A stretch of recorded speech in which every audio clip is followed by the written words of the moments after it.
This meeting is being recorded. All right. For the purposes of those who have not seen the squad announcement, I'll give you a quick run through. From the starting 15 at number 1, Simpiwe Matanzima. Number 2, Johan Roblara. Number 3, Mone Smith. Number 4, Ruan Vermaak. Number 5, Captain Ruan Nokia. Number 6, Marco van Staden. Number 7, Carl Brink. Number 8, Ulrich Low. Number 9, Bernard van der Linde. Number 10, Chris Smith. At 11, Ketley Arendse. At 12, Harold Foster. At 13, Conal Hendricks. At 14, Kenan Moody. At 15, Johan Goosen. Impact squad at number 16, Jan Hendrik Wessels. 17, Gerard Steenekamp. 18, Sebastian Lombard. 19, Janko Swanepoel. 20, Nizam Kar. 21, Ambrose Papier. 22, Lionel Mapu. 23, David Kriel. Who would like to ask the first question? Kenny, you look ready. I'm primed. Thanks, Lunga. Morning, Jake. Morning, Ken. Yeah, I'm interested in a few changes, but just to start with, Johan Goosen going to 15. I guess two questions in one. Is that more about who you want at fullback or who you want at fly half? And do you feel like the Sharks are still going to kick a lot? Do they still kick a lot? With the change, Neil Powell coming in there, or are they playing still pretty much the same way as they have in the last couple of years?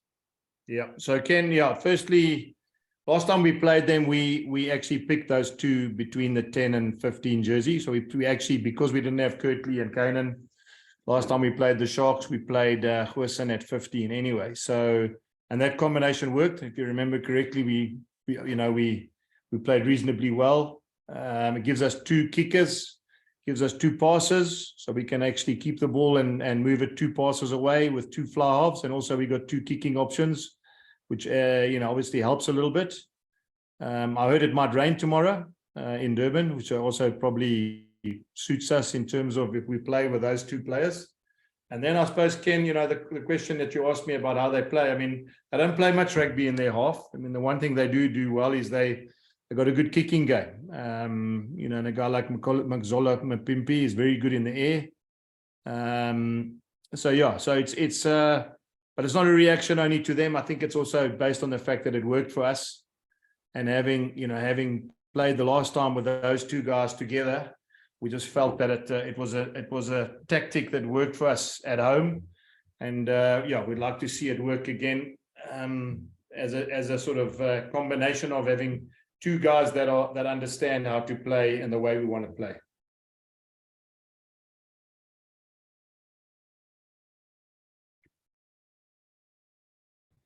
Thanks, Ken. Yes, Kobus. Thanks, Lunga. Morning, Jake. Morning.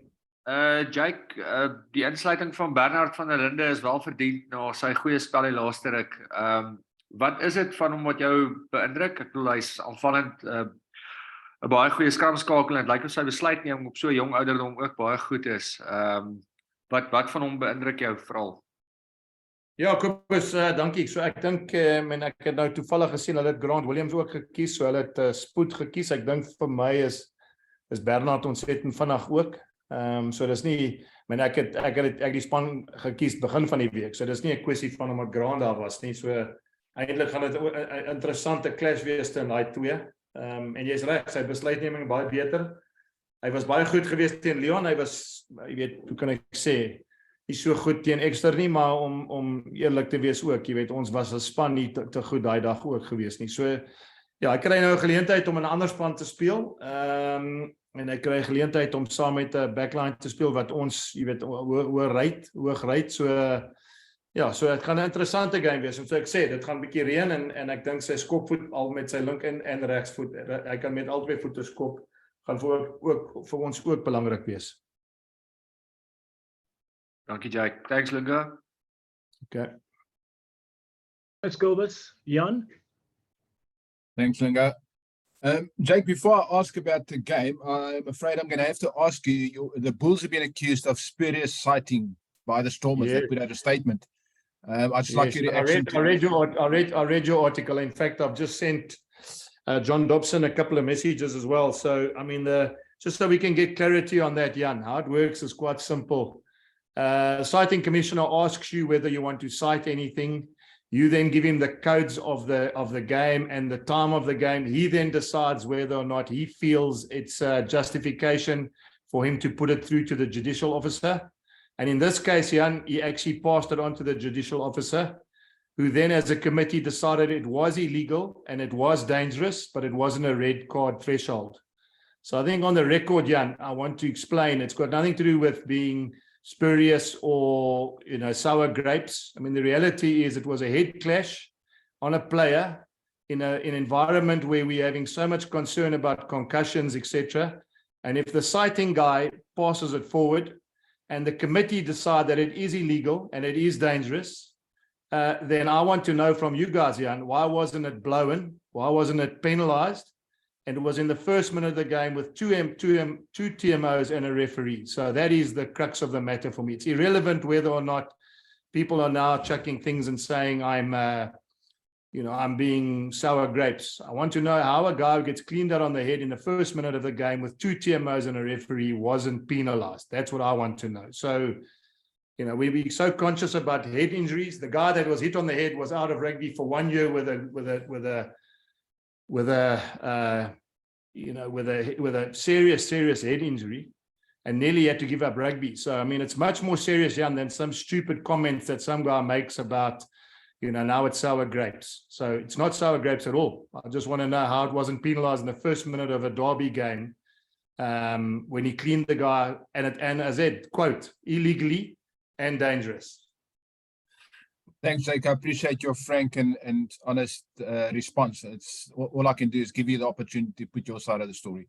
Well, I mean, I appreciate that. Thank you. I don't want to read in articles where the coaches used to own certain websites can have freedom of saying whatever they feel like they can say. I mean, we are in a conscious thing. My job is to look after a player. If it gets cleaned out on the head and it's illegal and it's dangerous, then surely you have the right to cite. I appreciate it. Thanks. Jake, as we move to the game, you obviously touched on the fact that it might rain tomorrow. Given that it's the last game of the season and you've lost last week, how important is that you win this game? And, how does it, I mean, you've spoken last week a lot about the long-term picture, the long game that you guys need to play both in URC and Europe. How important is it to win? Yeah, so let me say this to you. I mean, I'm just reading their team for you. Nche Springbok, Mbambi Springbok, Tutoy Springbok, Etzebeth Springbok, Khaleesi Springbok, William Springbok, Mapimpi Springbok, Mlakanya Springbok, what's his name? Jaden Hendrick Springbok. I mean, the point I'm trying to make to you is this is the game that, that's it. You're going to play against incumbent Springboks. And it's not do or die, Jan. It's a away game. I think the record now from away games is between 20 and 30% you win away from home in the competition. Out of 80 games, 25 have been won by the away team. I mean, obviously you want to win every game. It's only been done once in the competition where a team has won every single game in this competition. And that's done by Leinster a couple of years ago. So not even last year, the powerhouse Leinster side could win every game in this competition. So I'm, as I said to you, we're going there, give it our full go. It's a away game, but we've just got to make sure we're there at the playoffs. And we know more than anybody, and I'm sure every other team knows, you've got to play your best rugby at the back end of a competition. You've got to play your best rugby with your best players in the last 3 weeks of a comp, and you can win the competition. So, Jan, it's a long way off. A lot of questions last week about rotating players and not taking your best team away and leaving. I mean, I don't want to bang the same drum, but we arrived back on Monday at lunchtime to play the Stormers on a Friday. I mean, there's no ways that we would have even come close to being prepared.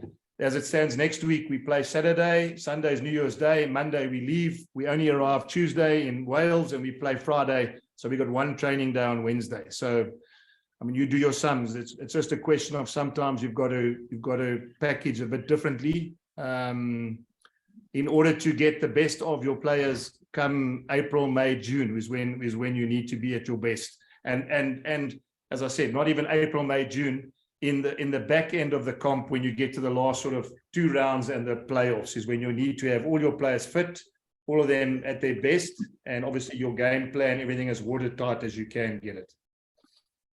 Thanks, Jake. Thanks, Jan.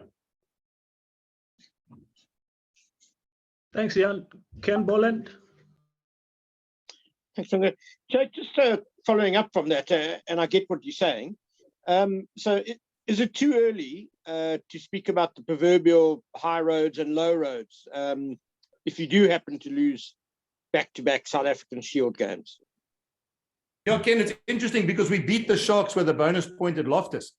So as it stands now, if you do your sums, I mean, if the Sharks go and beat the Stormers twice, and we beat the Sharks tomorrow, then we jump as favourites to win the conference again. So I mean, that's how quickly it changes, Ken. You know, I mean, we beat Cardiff and we beat Ospreys, and Stormers lost to Cardiff, and so did the Sharks. So what I'm trying to say is that there's still a lot of permutations that are going to happen, Ken.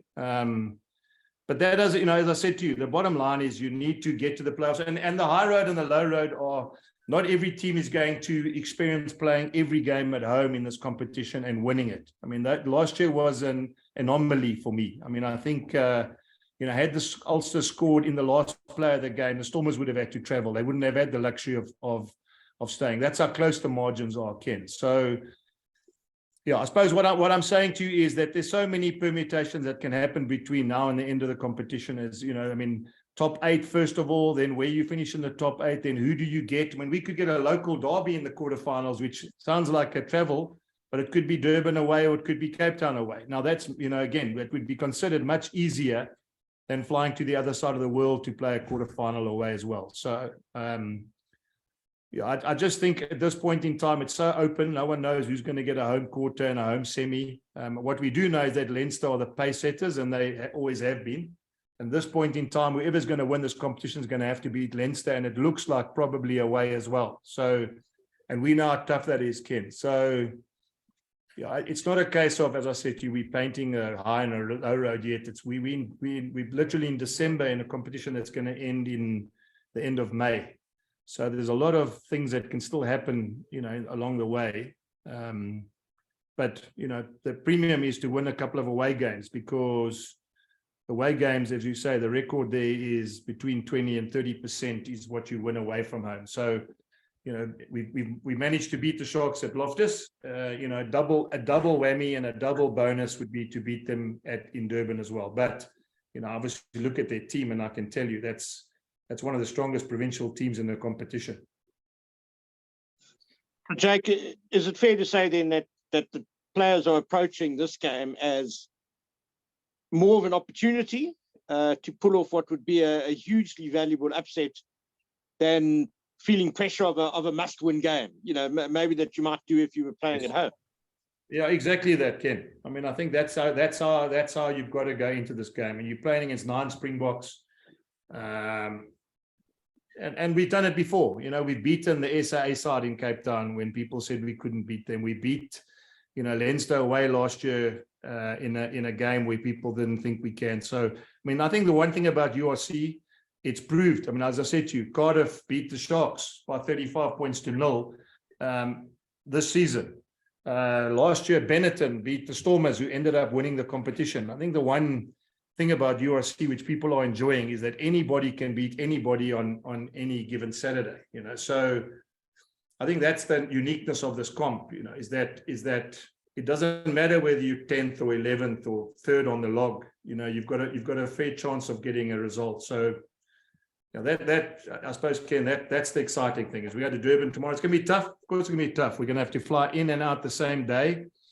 Again, I've got to thank the Bulls for paying the bit extra, because we couldn't expect our players to be away on the 31st, away from their families. So, I mean, we literally fly in tomorrow morning from Lanseria, get to Durban, prepare, play the game, get back on a chartered flight, fly back so they can spend the time with their families on the 31st. So, wonderful gesture by the Bulls and by the board and obviously by our CEO to get that sorted.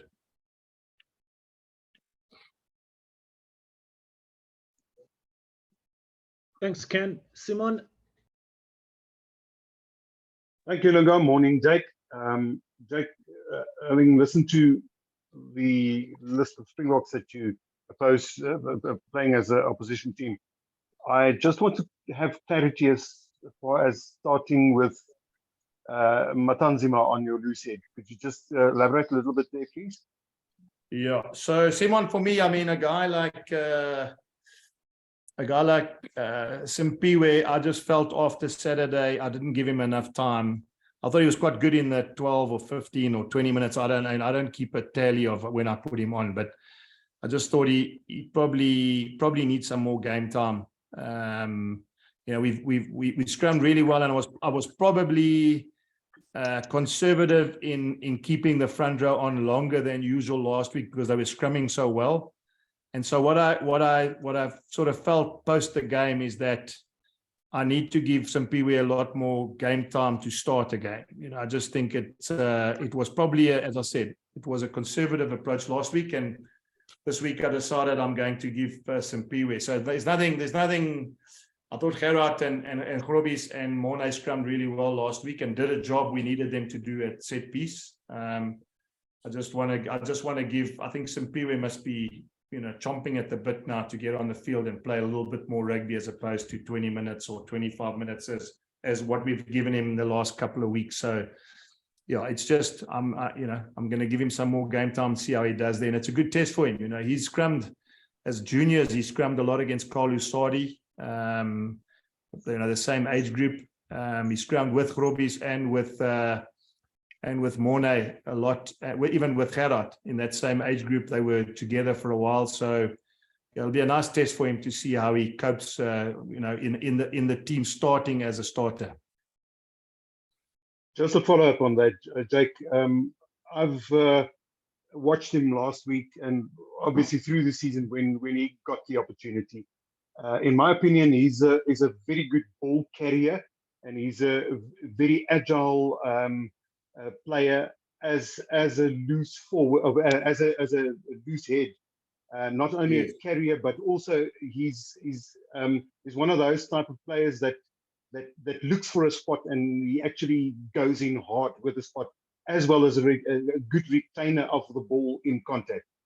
Is that also one of the reasons why you've made him available?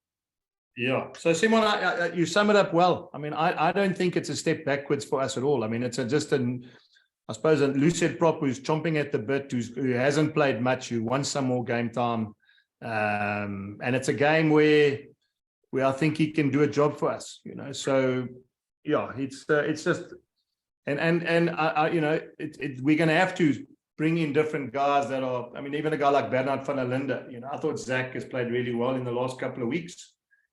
Emmy's been all right, saying he also hasn't done anything wrong. But sometimes when you create competition in positions, you just get a different sort of synergy in the group. So I looked at his face after the game on Saturday, and I'm talking specifically about Simpiwe, and I just thought, he needs some game time. I can see the frustration in his eyes.